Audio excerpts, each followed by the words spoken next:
Hello friends, আজকে রান্না করতে চলেছি রুই মাছের কালিয়া। আজকে রুই মাছের কালিয়াটা একটু অন্যরকম করে করব। আপনারা দেখতে থাকুন ভিডিওটা। রুই মাছ নিয়ে নিয়েছি, এই দেখুন রুই মাছগুলো এরকম সাইজের রুই মাছ নিয়ে নিয়েছি। কোলের, পেটির আর গাদার এরকম সাইজের সব রুই মাছ নিয়ে নিয়েছি।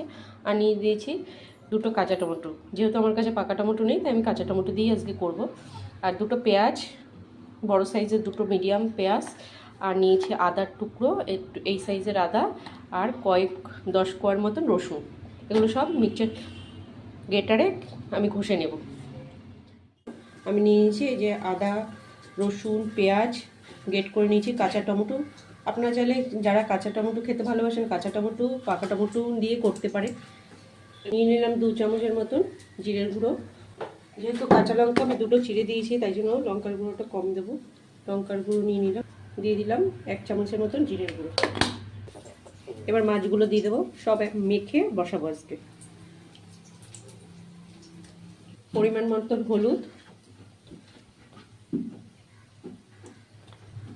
পরিমাণ মতো লবণ, দেবো সর্ষের তেল।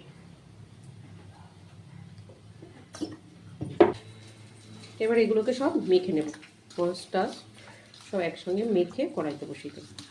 ঝালটা আপনারা যেরকম খাবেন সে বুঝে আমি 2টো কাঁচা লঙ্কা দিয়েছি, আপনারা চাইলে আরও দিতে পারেন। আর একটু শুকনো লঙ্কার গুঁড়ো দিয়েছি কালারটার জন্য। কড়াই বসিয়ে দিয়েছি, এবার মাছগুলো মেখে দেবো আমি। মাছগুলোকে একটু বসিয়ে দেবো কড়াইতে। আমি মশলাটাকে দিয়ে দেবো,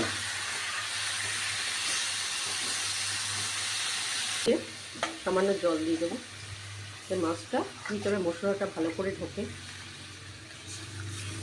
এবার আমি চাপা ঢাকা দিয়ে দেবো, আঁচটা কমিয়ে।